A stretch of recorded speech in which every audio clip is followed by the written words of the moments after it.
You're listening to Encore Friday, a Principal Matters podcast production.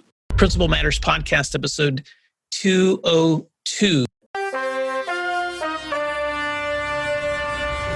Hi, friends. This is Will Parker, host of Principal Matters, the School Leaders Podcast, where each week I bring you inspiring, innovative, and imaginative ideas for your own school leadership. This week, we're talking about transforming school culture with my special guest, Dr. Anthony Muhammad. Dr. Muhammad is a much sought-after education consultant. He currently serves as the CEO of New Frontier 21 Consulting, a company dedicated to providing cutting-edge professional development to schools all over the world, throughout the world. He's recognized as one of the field's leading experts in the areas of school culture and organizational climate. He's the author of several books, including Transforming School Culture, How to Overcome Staff Division, Leading the Four Types of Teachers, and Creating a Positive School Culture, which is available in its second edition from Solution Tree Press. Dr. Anthony Muhammad, welcome to Principal Matters podcast. Feel free to fill in the gaps on that introduction. And I always like to ask my guests if there's anything else that they would like listeners to know about them that I didn't cover.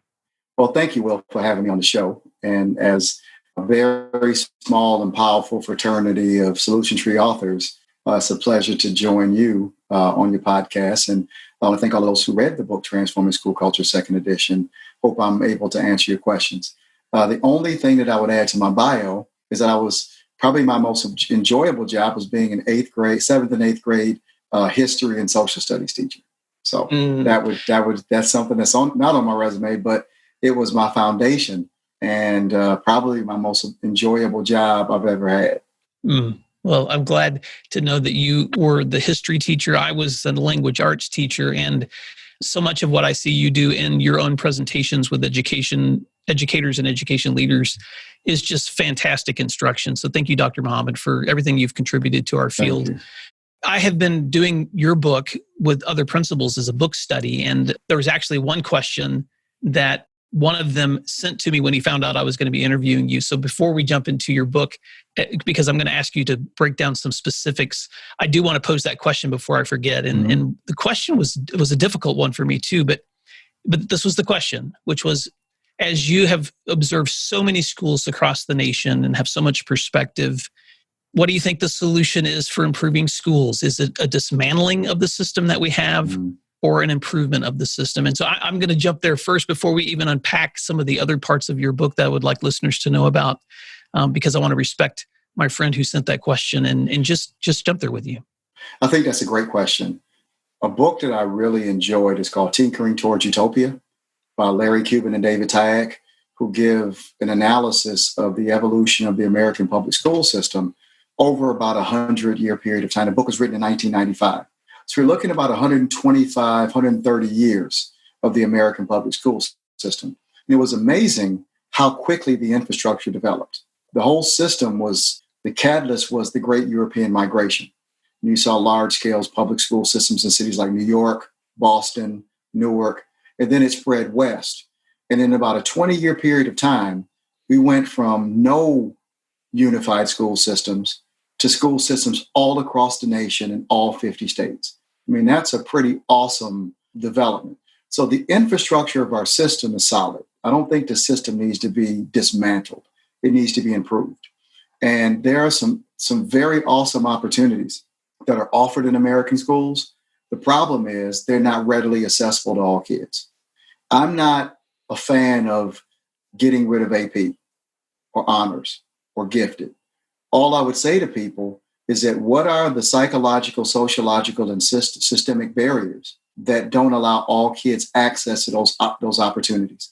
And it really comes down to a discriminatory mindset that these opportunities are only good for some kids, but not for all. So I'm not about lowering the bar or trying to get rid of rigorous opportunities. All I would say to your friend is those opportunities need to be opened up to all kids. Do you have students with disabilities in your advanced track? Are kids of poverty? Why don't we see them proportionally represented? Kids of color, students who don't speak English. So the American public school system offers awesome opportunities. All I would say is the schools need to start to think, how do we make those opportunities more readily available to all kids? That's the part that's sad. So the system doesn't need to be blown up and reconstructed. We just have to get out of our own way and allow more kids opportunities to those, or pathways to those opportunities.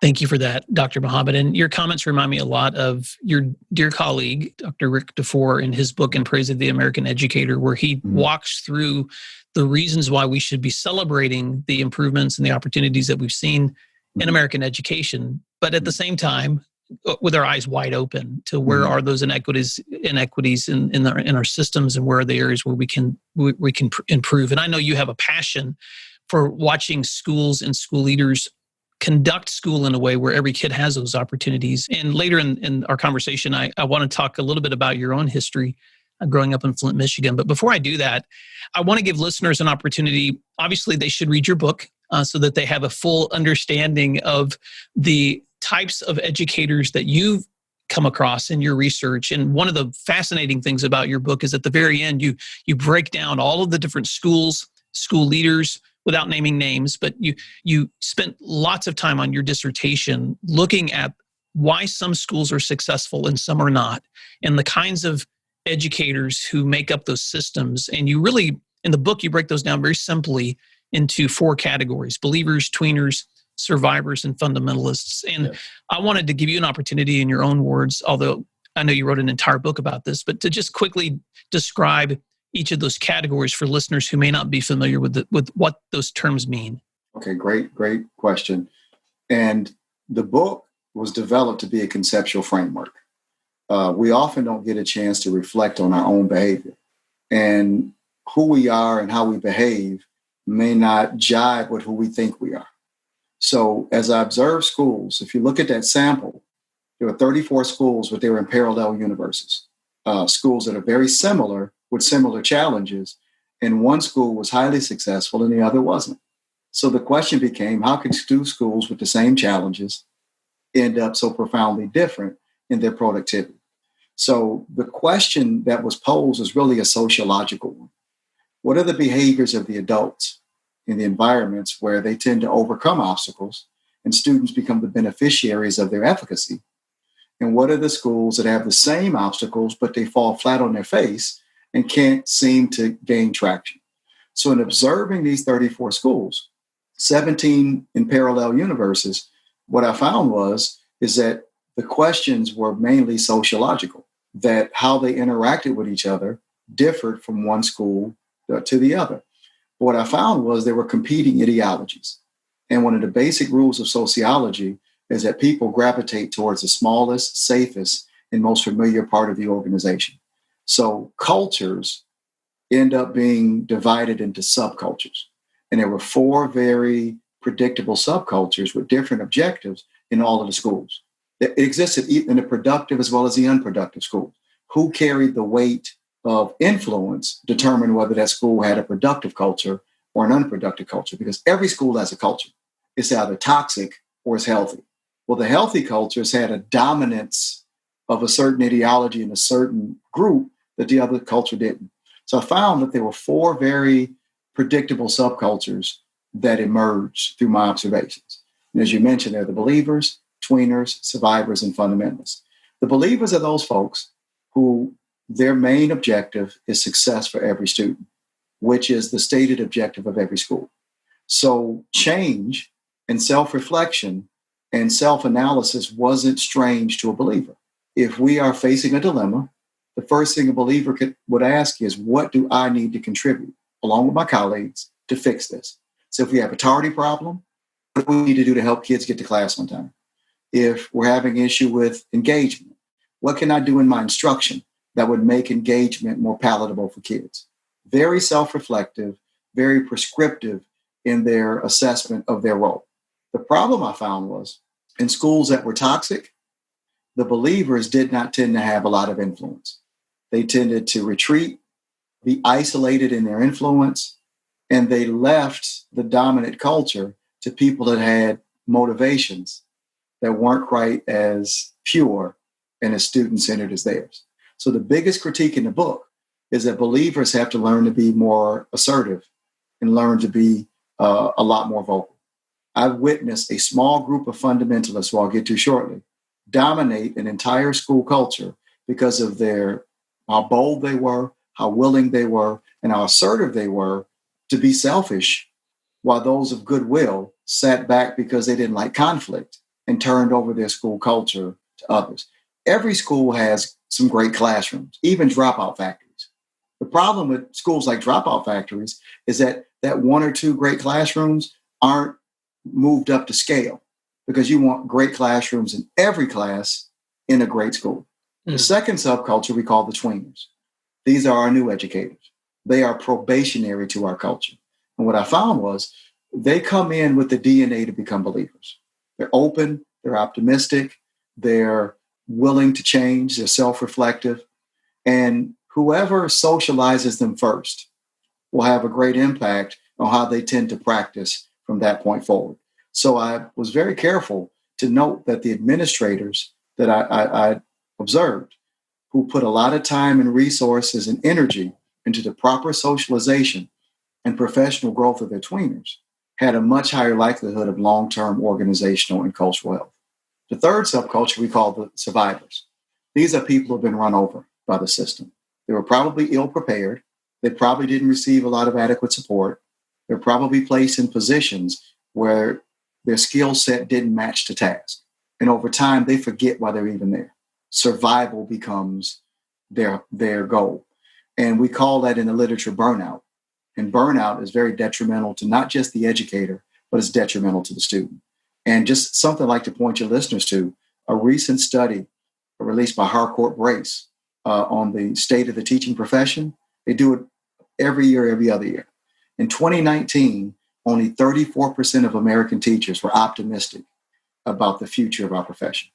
So we're producing conditions that push people into hopelessness. And what we found, an abundance of survivors, obviously, that was a pretty unhealthy environment. Wow. Last but not least, the fundamentalists. I like to call the fundamentalists a me first as opposed to a we first team player. And I like to simplify it for your listeners.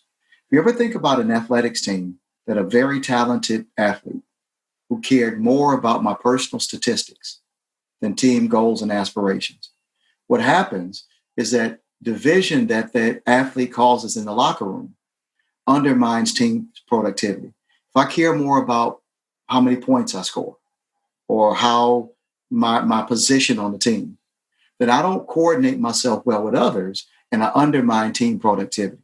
Well, that's what fundamentalists do to an organization. There's something about the system that they covet, good, bad, or indifferent, and their need to maintain privilege, whether that's autonomy in instruction, autonomy in assessment, autonomy in discipline. What's best for the organization becomes secondary to what's best and most comfortable for the fundamentalists. And what was interesting, Will, is that they would gravitate towards one another. It was almost like they had a dog whistle. And they would then work together because they had a common issue. Mm-hmm. And they would engage in things like defamation, disruption, and distraction of changing the environment. In the environments that I found that were toxic, they were dominated by the fundamentalists. Typically very bold, very abrasive, very condescending, often very subversive in their resistance. They would produce covert political alliances, often engage in slander. And it can get pretty dangerous, and people's livelihoods could be threatened. And what I ask people that find themselves, as they read the book, possessing traits of a fundamentalist, I just ask them, for God's sake, just stop. Just stop. We don't need to have a forum. We don't need to have a rehab. If your behaviors undermine an institution designed to serve kids, who could live with themselves saying, so what? Mm-hmm. And if people refuse to self-correct once they're aware, that's when the organization has to use their authority to either force that person to change or show them the door. Wow.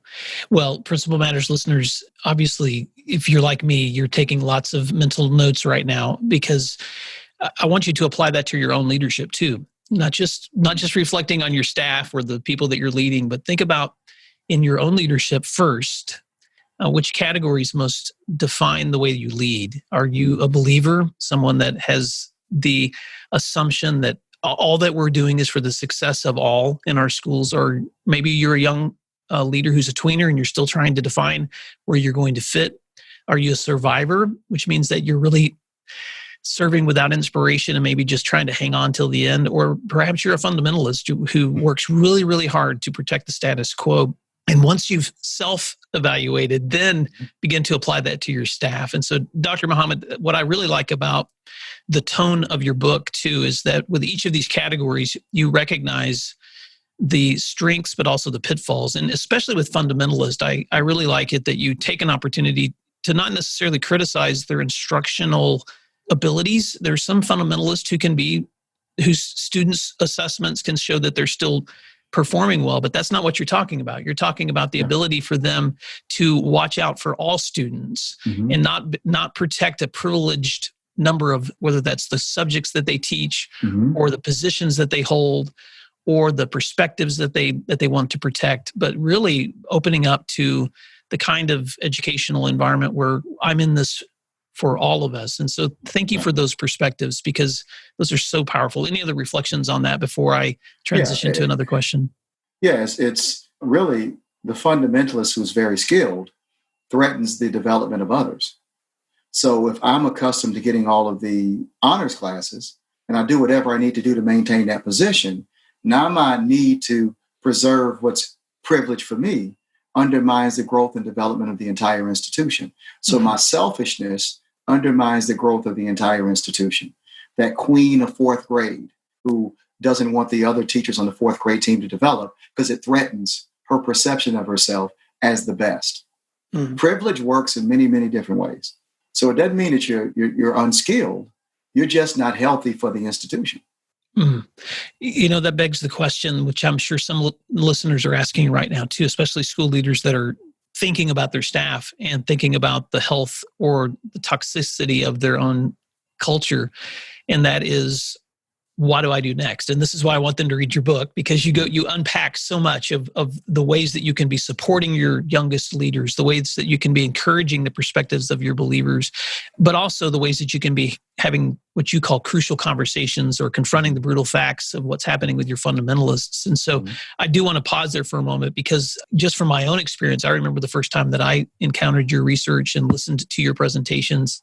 Those were the questions going through my mind, Dr. Muhammad, which was, what now? How as a leader do I respond to all of these dynamics that exist within a culture in a way where I can positively move forward? And so I know you've unpacked all of that in your book, but what would be a response to that question? Great question. Most fundamentalists are showing the ill effects of poor leadership and poor socialization and professional growth and development. So they learn to cope by being self-centered as opposed to organizationally centered. The follow-up to really give a leadership answer is the book Time for Change, which is a response to the analysis of what calls fundamentalists to be fundamentalists. So we look at it through the lens of support and accountability. People become fundamentalists for one or two reasons. They didn't get the proper support and they spiraled into an unproductive mode of behavior. Or they've gotten the proper support, but they refuse to change. So either they were ill supported or they were never held accountable. Our theory, I co-authored that book with Dr. Luis Cruz, is that a leader who's diagnosing fundamentalist behavior has to start with the assumption that perhaps there's some gap in their development that I can fill in. And we answer those three gaps with three questions: why, who, and how. Why is communication. That's a meeting of the minds. Maybe people don't understand why they need to be a part of a collaborative team. Maybe they don't understand the benefit. Maybe they feel they're good enough by themselves. If I grow in an environment where communication is poor and authority is the only means used to get my cooperation, then we don't have an intellectual meeting of the minds. So you can address a lot of needs of fundamentalists with just improved communication. Some might have been abused in the past. Misuse of authority, a bully on their team. So their issue is more emotional. It's mistrust. That's the who. So a leader who recognizes mistrust has to really activate their emotional intelligence, which is very different than cognitive intelligence. If you think about a person who's been through 5 principles in 5 years, or 3 principles in 6 years, there's a level of pessimism that's going to grow, because every time they give faith to the organization or to the leadership, their faith is not rewarded. I like to use the example. Imagine getting married to somebody who's been divorced 3 times in 4 years. You have to know going into that relationship, there's going to be some apprehensions. And what I like leaders to recognize is that it's no knock on you. They don't even know you yet. You're paying for stuff that other people did. It's going to require a level of patience. That's a great analogy. Yeah. The third is how. We make a lot of assumptions about teacher capacity. I'll work with a district, just a narrative, in Massachusetts, who had a lot of work to do on reading. And they embraced the Fontes and Pinnell reading recovery method for their K2. They did a half-day workshop the day before school, the day before the first day of school, and expected those teachers to be able to implement a strategy as profound as reading recovery with a half-day workshop, and then got incensed because they weren't seeing growth. Well, duh. If you never make an investment in a person's professional capacity, don't be shocked if they do it poorly. Mm-hmm. So if a leader answers the question, do the people I'm leading know why they're doing what they're doing? Do they trust me to get them there? And do they know how to do it? What we found is that'll take care of about 98% of the legitimate needs that people have to change. So often what we see in fundamentalist behavior is a response to improper leadership. But there's that small group who all that works is authority. We call them level 4 fundamentalists. And I call them over my dead body people. Dr. Cruz calls them cave people, colleagues against virtually everything. I don't care how well you explain it. I don't care how many olive branches you extend. I don't care how much training you provide. They've drawn a line in the sand and they've said, you can't make me. And the only thing that works with them is, yes, I can. I'm not asking you. I'm telling you. And I will use every means of authority that I have to make sure that you do it. Now, this typically happens when that 1 or 2 people becomes a clear outlier to the rest of the group. The will of the group is evident. Everybody's on the bus but these 2.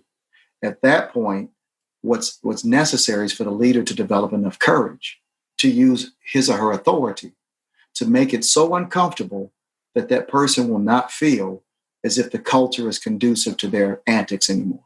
And what we found is they'll do one of 2 things. They'll change or they'll leave. Yes. And I'm okay with either one.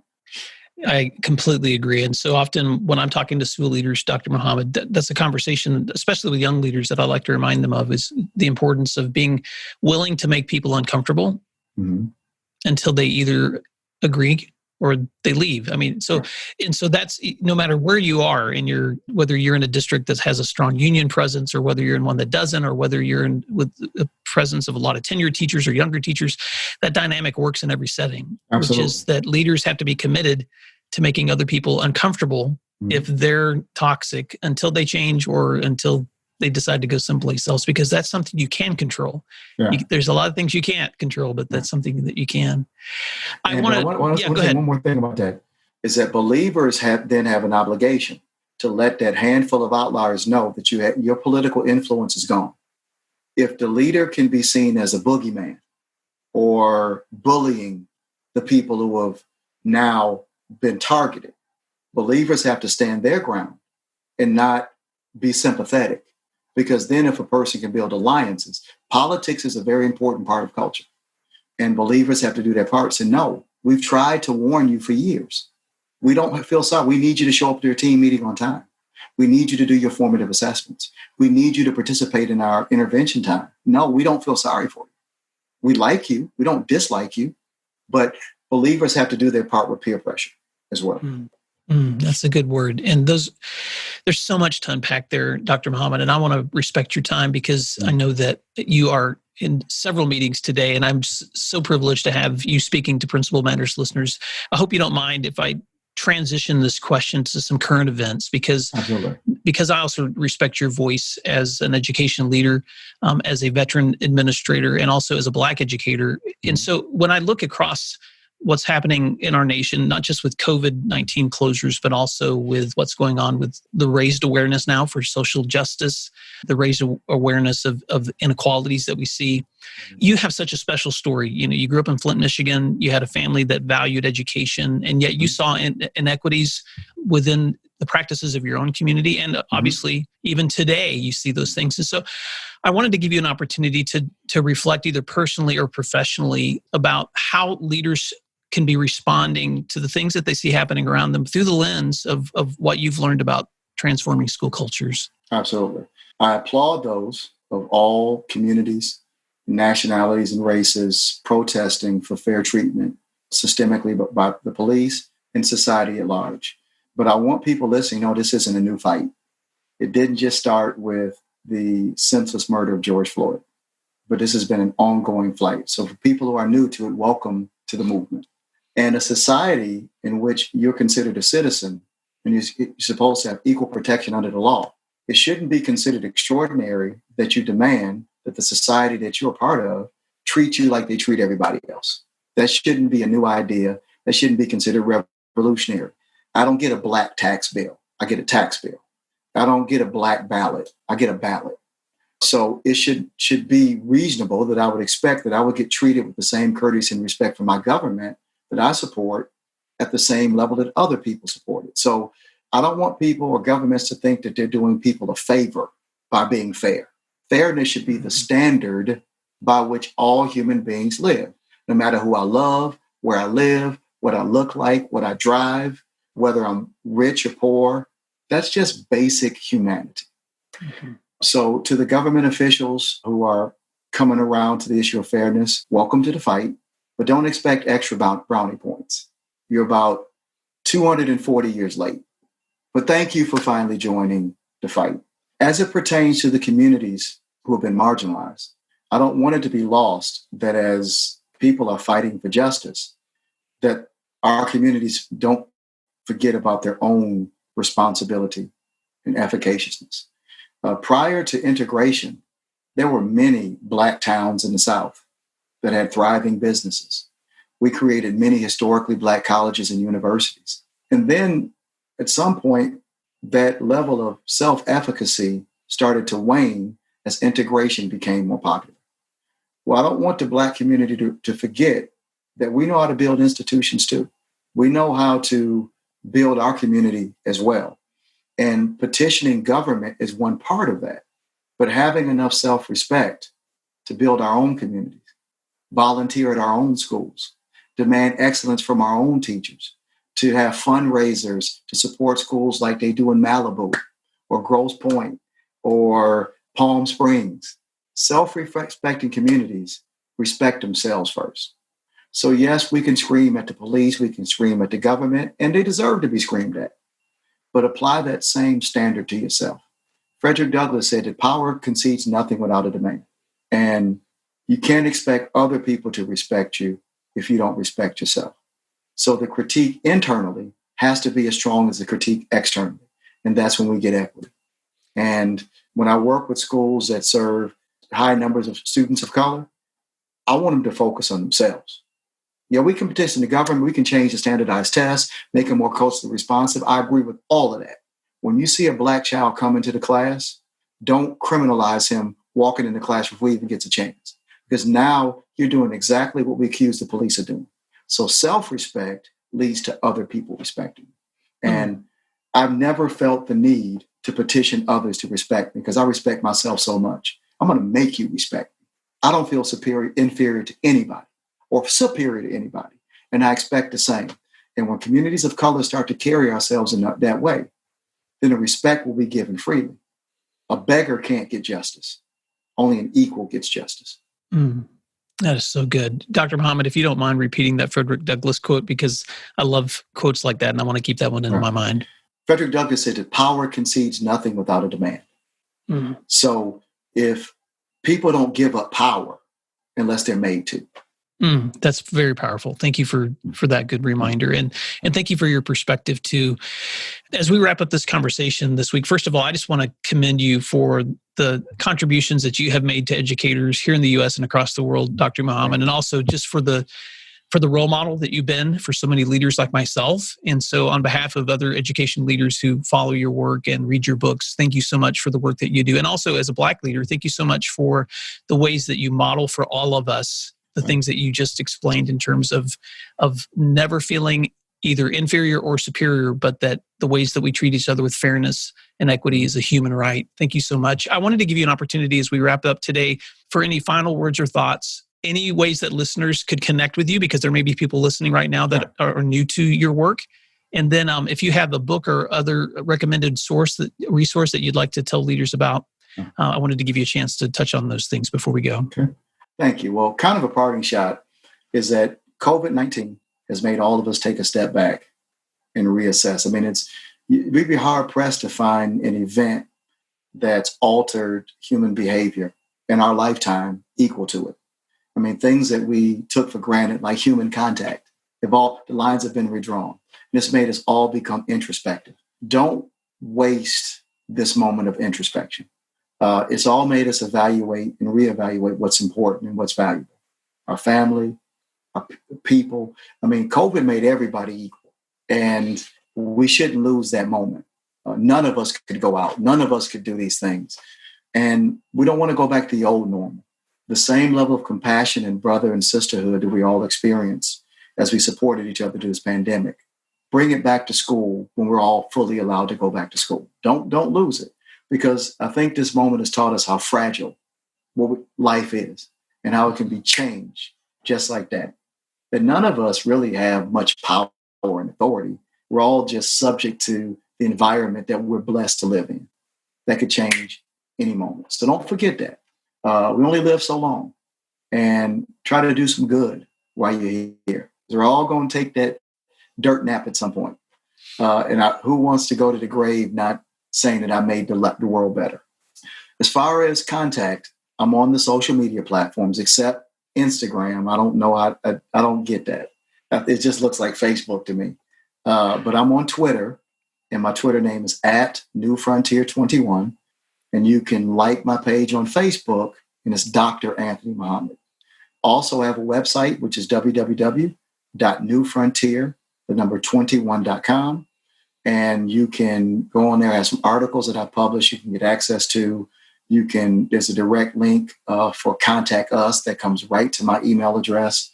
And we have all the Solution Tree events that you can come to. We have a Cultural and Achievement Institute that's going to be in San Diego, COVID willing, in November. Sign up, bring a team. We're starting a revolution with changing school culture. Come on out to San Diego. It's not a bad place to be in November. And I want to thank you. And also for our books, I have other books out: The Will to Lead, The Skill to Teach, Overcoming the Achievement Gap Trap, Time for Change. And we just finished the rough draft for the 3rd edition of the original PLC at Work book. Oh, congratulations. Along with Mike Matos and Dr. Bob Baker. And as an anthology, I just finished with Marzano and his associates about the connection between PLC and high reliability schools. So if you just go to Amazon and put in my name, all the books come up. Well, Dr. Muhammad, thank you so much for the time that you've given Principal Matters listeners this week to learn from you, to be inspired by you. And Principal Matters listeners, let me just encourage you to check the show notes so that you can find those links. You can connect with Dr. Muhammad, his resources, and the PD that he's offering through his organization and also through Solution Tree. Dr. Muhammad, thank you so much for your leadership. And Principal Matters listeners, thank you for all that you do, because what you do matters. And we'll talk to you soon. Thank you for listening to today's episode of Principal Matters, the School Leaders Podcast. If you enjoyed the show, would you take a moment and like, share, subscribe, or leave us a review? In fact, if you share it out with a friend, even more people can become a part of these conversations. Sign up for our newsletter at williamdparker.com for even more free resources. And don't forget to check out our website to learn more about our books, professional development offerings, Grow Academies, masterminds, executive coaching, and keynote presentations. Wow, let's keep learning together. And thank you for doing what matters. Encore Friday.